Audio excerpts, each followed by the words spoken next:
Well, I can't speak for anybody else, obviously, but I would say the pressures are pretty much the same, other than, obviously, for the Prince of Wales. There's a sort of different set of pressures. But, I mean, basically, the public spotlight is so bright and so glaring that you can't avoid it. The story begins not in celebration, but in silence, a silence that followed decades of expectation, promises whispered in private rooms, and a royal agreement that was believed to be unbreakable. For years, Prince Edward was told that one day he would step into a legacy built by his father, Prince Philip. A legacy tied not just to a title, but to identity, history, and honor. The Duke of Edinburgh was never just a name. It was a symbol of continuity inside the monarchy, a promise meant to survive generations. But promises inside royal walls are never as simple as they appear. Because in the modern monarchy, nothing is guaranteed until it is signed, sealed, and defended. And what happened next did not just reshape Edward's future. It sent shockwaves through Buckingham Palace, not because of what was given, but because of what had quietly been taken back for years, without anyone fully realizing it. Inside the palace corridors, everything appeared stable. Routine engagements continued. Ceremonial duties were carried out with precision.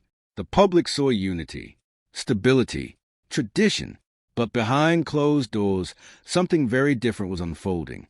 Legal teams had been working quietly for years, not in haste, but with precision, not in conflict, but in calculation. Documents were reviewed, clauses were examined, and long-standing assumptions were tested against modern legal frameworks. And slowly, the structure that once seemed symbolic began to reveal something far more powerful. It was not just about a title anymore. It was about control. Because titles in the royal system carry weight in public perception, but the real authority lies elsewhere, in property, in governance structures, in trusts, in legal instruments that survive even when public promises fade. And this is where the shift began. Edward's legal representatives had spent years mapping a network of agreements tied to royal estates, leases, and institutional inheritances that extended far beyond ceremonial honor. What they uncovered was not a loophole. It was a framework, a structure built to ensure continuity beyond personal discretion. And at the center of it stood one defining truth. What was promised publicly did not always match what was protected legally. As this realization spread through advisory circles, the atmosphere inside royal legal offices changed. Meetings became longer. Tone became more precise. Every word in correspondence began to carry weight. Because now, this was no longer about sentiment. It was about enforceable rights. Meanwhile, King Charles III continued to maintain the public position of stability and modernization. His vision for a streamlined monarchy remained consistent. Fewer working royals, more efficiency, greater institutional clarity. But even within that vision, tensions quietly accumulated, because every structural reform creates friction somewhere. And in this case, the friction was not visible to the public. It was embedded in documents, in interpretations of inheritance logic, in the long-standing expectation that the Duke of Edinburgh title would continue in the way Prince Philip had envisioned. That expectation, however, had slowly been reshaped over time, not through confrontation, but through adjustment, small legal refinements, institutional reinterpretations, successive decisions that, individually, seemed minor, but collectively changed the meaning of continuity. And then came the moment that altered everything. A confirmation, not from a speech, not from a public announcement alone, but from legal verification carried through formal channels. Edward's legal team had finalized their interpretation of the inheritance structure surrounding key elements associated with the Edinburgh legacy. And what they confirmed was simple, yet profound. The inheritance was not merely symbolic. It carried enforceable institutional authority tied to long-standing agreements that could not be casually redefined without consequence. Inside Buckingham Palace, the reaction was not dramatic. There were no public displays, no visible disruption. Instead, there was silence, the kind of silence that follows when assumptions are replaced by facts. Because for years, different interpretations had coexisted. Some believed the legacy would continue as originally intended. Others believed modernization had already reshaped it beyond recognition. But now, only one interpretation mattered, the legal one, and it carried weight. Outside the palace, the public narrative remained calm. News coverage focused on titles, ceremonial roles, and official engagements. But inside the institution, a deeper recalibration began. Because once legal clarity enters a symbolic system, everything must adjust to it. Edward, long seen as a quieter member of the royal family, now found himself positioned differently within the institutional structure, not through ambition, not through public pursuit, but through accumulated legal continuity that had been building quietly for years. His role was no longer viewed through the lens of absence or understatement. It was now understood through function, through responsibility, through structured authority that extended beyond ceremonial recognition. And with that understanding came a shift in internal dynamics. Meetings that once excluded him now required consultation. Plans that once assumed flexibility now required alignment. And historical assumptions about the permanence of control began to weaken under legal clarity. Meanwhile, King Charles remained focused on preserving institutional unity. But unity in a monarchy is not the absence of change. It is the management of it. And managing this new reality required balance. Because the goal was never conflict. The goal was continuity. Yet continuity itself was being redefined in real time. Prince William, increasingly involved in long-term planning, observed this transformation with a future-oriented lens. For him, the monarchy was not just history being preserved.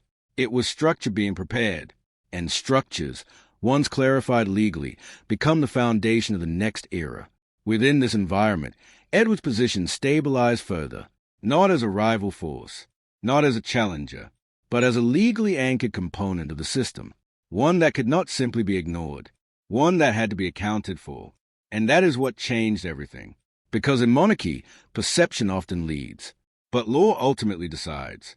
And what had once been assumed as symbolic inheritance had now revealed itself as something far more durable, something embedded in institutional memory, something reinforced by agreements that stretched across decades. As these realities settled in, royal observers noted a subtle but unmistakable shift. The narrative was no longer about who was favored. It was about what was secured. And Edward, once seen as peripheral in the grand public imagination, had become central in a very different sense. Not through visibility, but through structure. Not through influence, but through permanence. And so, while the world continued to see ceremonies, uniforms, titles, and tradition, the machinery behind it was adjusting quietly, recalibrating roles, rebalancing authority, redefining expectations, until finally what remained was a monarchy not frozen in its past, but adapting to the legal and institutional realities of its future. And at the heart of that transformation stood Prince Edward, not as a figure of drama, not as a symbol of conflict, but as a reminder that within the monarchy, the most powerful shifts are not always the ones seen in public. They are the ones confirmed in silence, behind closed doors, in documents that outlast debate, and in inheritances that cannot be rewritten by time alone. As the evening settles over the palace, the lights glow against centuries-old stone. Guards remain still. Tradition continues its rhythm. But within that stillness, something fundamental has already changed. The balance has shifted, quietly, irreversibly, and the story of Prince Edward's inheritance is no longer about what was promised, but about what has now been confirmed. And in that confirmation, a new chapter of the royal family quietly begins. The confirmation did not arrive with ceremony. It did not arrive with public attention, applause, or announcement. It arrived the way most real power shifts inside the monarchy always arrive, through documentation, timing, and quiet institutional acknowledgement. And yet, despite its silence, its impact was immediate, because what Edward's legal team had confirmed was not just a continuation of a promise. It was a legal recognition of rights that had been debated, delayed, and reinterpreted for years. Inside Buckingham Palace, the reaction unfolded in stages. First, disbelief, then verification, then recalibration. Senior advisors requested clarifications. Legal departments reviewed archived agreements. Historical documents were pulled from secured storage. Every clause connected to the Duke of Edinburgh legacy was examined again, not as tradition, but as enforceable structure. And what emerged was a reality that could no longer be softened by interpretation. The inheritance framework surrounding Edward's position was not dependent on sentiment. It was dependent on institutional design, a design that had been shaped across decades, influenced by Prince Philip's original intent, later modified by succession law, and finally stabilized through parliamentary and royal administrative alignment. In other words, it was never just a promise waiting to be fulfilled. It was a system waiting to be activated at the correct legal moment. And that moment, according to Edward's legal representatives, had already passed key thresholds that made reversal increasingly difficult without structural consequences. This is where the tension inside the monarchy began to shift shape, not into conflict, but into recognition. Because once something becomes legally embedded within royal governance structures, it stops being a matter of preference. It becomes a matter of administration. And administration does not respond to emotion. It responds to validity. Meanwhile, King Charles III remained focused on maintaining equilibrium across the institution. His approach was measured, deliberate, and shaped by a lifetime of navigating competing expectations within the royal framework. But even for a monarch accustomed to balancing tradition and reform, this development required careful consideration, because it touched something deeply symbolic. The legacy of Prince Philip. And within royal history, symbolism is never just symbolic. It carries institutional consequence. Edward's position, now legally reinforced, began to influence internal planning in subtle but significant ways. Future ceremonial roles were reassessed. Charitable patronages were aligned more deliberately. International representation schedules began reflecting a clearer structure of responsibility. Nothing was announced. Nothing was publicly corrected. But everything was quietly adjusted. And in the monarchy, adjustment is often more powerful than declaration. At the same time, Prince William's growing influence within future-oriented planning added another layer to the shift. He understood something fundamental about institutional survival. A monarchy does not remain stable by resisting change. It remained stable by absorbing it. And what was unfolding around Edward was not disruption. It was absorption. The integration of legal reality into royal function.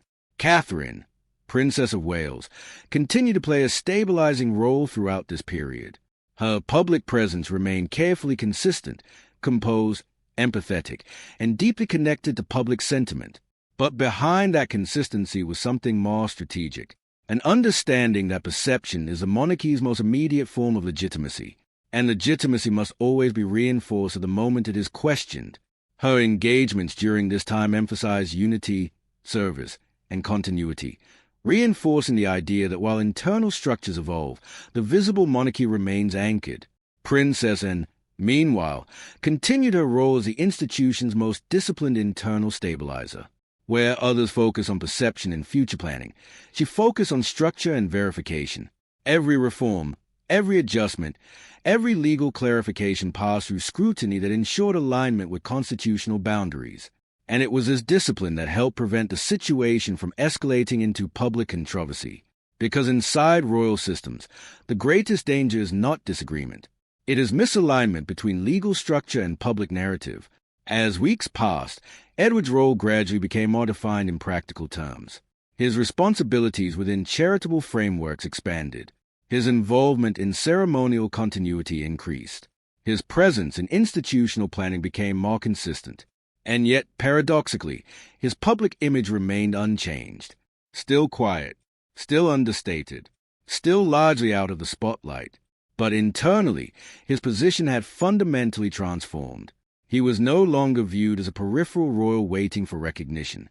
He was now recognized as a stable institutional pillar within a legally defined framework of responsibility. And that distinction matters more than visibility, because visibility fades. Structure does not. Outside the palace, commentators began to slowly adjust their interpretations.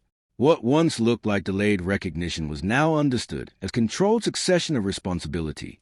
What once seemed like internal hesitation was now seen as structural precision, and what once appeared to be a simple title dispute was increasingly recognized as part of a broader constitutional balancing process within the monarchy. The narrative shifted quietly, from personality to institution, from preference to permanence, from conflict to continuity. And yet, the most significant aspect of this transformation was not what changed. It was what remained stable throughout it. The monarchy itself, unbroken, uninterrupted, still functioning as a symbol of national continuity. Because beneath all internal adjustments, the core principle remained intact. The crown adapts, but it does not fracture. As this realization settled across institutions, one truth became increasingly clear. Edward's inheritance was not a victory over the system. It was an activation within the system, a moment where long-prepared structures aligned with present-day governance realities. And once that alignment occurred, it could not simply be undone without rewriting foundational agreements. That is why the reaction inside the palace remained controlled, not because the change was minor, but because it was irreversible in practice. And irreversible changes in monarchy are never treated casually. They are absorbed slowly, managed carefully, and integrated quietly into the next phase of institutional evolution. As night falls once again over London, the palace stands illuminated, unchanged in appearance, yet evolving in function. The stone walls remain the same. The guards remain in position. The symbolism remains intact. But within those walls, something fundamental has already shifted into place. Edward's role is no longer defined by waiting. It is defined by recognition, not as an exception, but as a structured element of continuity.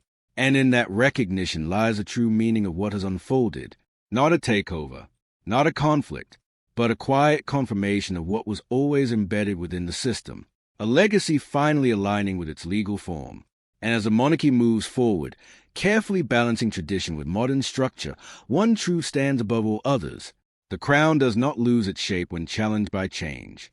It simply reveals it more clearly. The quiet confirmation inside Buckingham Palace did not mark an ending. It marked a transition into something far more complex. Because once legal recognition settles into an institution as old and layered as the monarchy, it does not remain contained within documents or advisory briefings. It begins to reshape behavior, subtly at first, then permanently. And in Edward's case, that shift was already underway. Not announced, not celebrated, but integrated into the daily functioning of royal operations. Inside the palace, senior staff began noticing changes in procedural rhythm. Invitations that once required approval from multiple layers of hierarchy were now processed with clearer authority lines. Communications referencing the Duke of Edinburgh legacy were reviewed with greater consistency, ensuring alignment with the updated legal interpretation. Nothing dramatic, nothing disruptive, but undeniably different. Because in monarchy, even the smallest procedural adjustment reflects a deeper structural truth. And that truth was now unavoidable. Edward's position was no longer conditional on expectation. It was defined by framework. Meanwhile, King Charles III continued to navigate the broader institutional landscape with careful precision. His focus remained unchanged, preserving stability while guiding modernization. But what made this moment different was not the existence of reform. It was a convergence of multiple legal and historical threads reaching alignment at the same time. The legacy of Prince Philip, the structure of royal estates, the evolution of title inheritance, and the administrative realities of a modern constitutional monarchy. All of these elements, once scattered across different timelines, were now intersecting within a single operational framework. And Edward stood at that intersection, not as an anomaly, but as a result of continuity. A continuity that had been quietly preserved through decades of legal design, institutional memory, and careful negotiation between tradition and governance. Outside the palace, the public narrative began to slowly stabilize around a new understanding. The monarchy was not in conflict. It was in calibration. And Edward was not receiving something new. He was stepping into something long prepared. That distinction matters more than it appears, because receiving implies discretion. But stepping into implies inevitability. And inevitability is what gives institutional structures their strength. At Windsor, where much of the private royal estate management is coordinated, internal briefings began to reflect this shift in tone. Long-term estate planning documents included clearer references to continuity of stewardship. Legal teams updated terminology that previously referred to uncertainty or conditional succession. Financial oversight frameworks were aligned to ensure consistency across generations. These are not visible changes, but they are foundational ones, because they determine how authority is exercised when no public attention is present. And in monarchy, the absence of attention is where the most important decisions live. Prince William's increasing involvement in future-facing governance added another layer of structure to this evolution. He understood that the monarchy's survival depends not on resisting reinterpretation, but on controlling its direction. And what he observed in Edward's situation was not fragmentation. It was consolidation. A consolidation of responsibilities that strengthens institutional clarity. Catherine's role remained equally essential, though expressed differently. Her influence operated through connection, bridging public sentiment with institutional identity. During periods of internal adjustment, that bridge becomes critical, because while legal structures define authority, public perception defines acceptance. And without acceptance, authority loses its symbolic force. Princess and, ever precise, ensured that the internal machinery did not drift away from constitutional discipline. Her presence acted as a stabilizing constant. Where ambiguity appeared, she demanded clarity. Where interpretation expanded too far, she restored boundaries. And in doing so, she preserved the balance between evolution and structure. But even with all this internal coordination, the most significant change remained understated. Edward's role was no longer discussed as a question. It was treated as a function.